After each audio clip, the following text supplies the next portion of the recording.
din. Baka lang 1.5 na. Parang 1.5 isa atin. Pihin pang gano'n eh.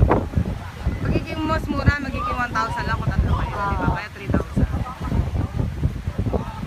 Ang hirap naman yan, masasama na yung pakiramdam mo, magbabayad ka pa.